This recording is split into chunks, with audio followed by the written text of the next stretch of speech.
fait, on est rentré par une demande du MEDEF. Je rappelle, on est dans un contexte avant Covid où les entreprises, principalement industrielles, ont une pénurie de compétences sur des métiers de l'usinage, de la soudure ou de conduite de ligne. Et donc, face à cette pénurie de compétences et de candidats demandeurs d'emploi, nous, on était dans l'incapacité de fournir un vivier pour ces entreprises. La préfecture a proposé ces profils au MEDEF pour répondre à ces besoins. Alors, bien entendu, ces candidats n'avaient pas les compétences nécessaires pour rentrer dans l'industrie. Donc, on a travaillé avec le MEDEF sur une proposition de formation, sachant que pour nous, c'était la première fois qu'on identifiait et qu'on formait ce type de profil.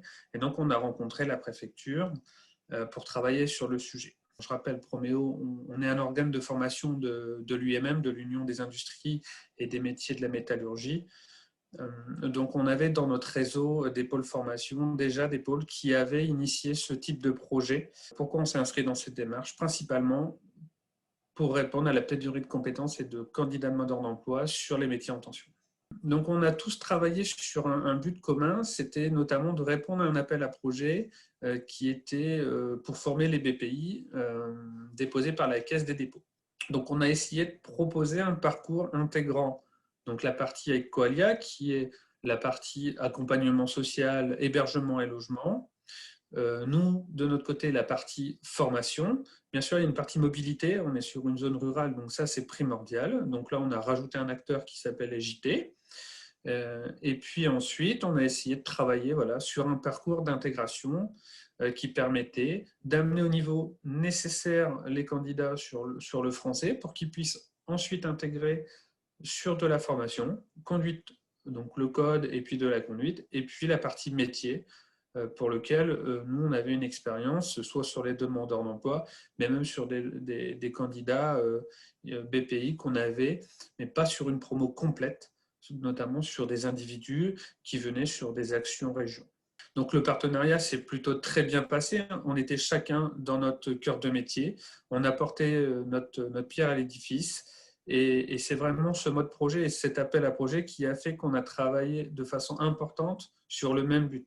La première expérience, c'est surtout la mobilisation en amont, c'est-à-dire trouver les candidats pour pouvoir s'entretenir avec eux, définir le bon niveau de français, de trouver leur motivation et puis surtout revenir sur leur expérience, s'intéresser à eux. Promotion faite, ils ont été intégrés et déplacés sur le site de Beauvais en hébergement avec Coalia pour être au plus proche du centre de formation. Nous, on les accompagnait, on les rencontrait pour garder ce lien parce que ce qui était super important pour eux, c'était le stage. Voilà, le stage de la formation, travailler, c'était primordial. Donc ça, il faut vraiment le prendre en compte. Notre grosse difficulté, ça a été de trouver des entreprises pendant le confinement, chose qu'on n'a pas réussi. Donc ce qu'on a fait, c'est qu'on a décalé la formation et le stage après, après le confinement, pour pouvoir leur proposer un stage. Chose qu'on a réussi sur la partie juillet-août, malgré les difficultés. L'autre difficulté était l'image en interne, parce qu'on n'avait pas l'habitude d'avoir une promotion complète de ce type de population, avec des freins qui étaient surtout sur est-ce que je vais réussir à les former malgré leur niveau de français, etc. Tout ça, ça s'est levé naturellement, et c'est vraiment... voilà.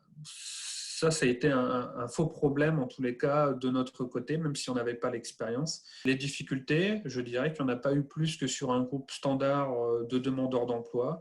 Ils étaient présents, donc ça c'est quand même un point positif. La difficulté restait le niveau de français et reste encore, on verra le niveau de français, mais sur le reste, je dirais qu'on est reparti pour la deuxième vague, c'est que ça s'est plutôt bien passé. Donc on a plutôt un retour positif par rapport à la situation sanitaire et puis surtout pour un premier groupe. Aujourd'hui, on a le vivier, les entreprises qui demandent, il n'y a plus qu'à se lancer, donc on devrait initier le projet d'ici un mois, si tout se passe bien, si on a trouvé des financements.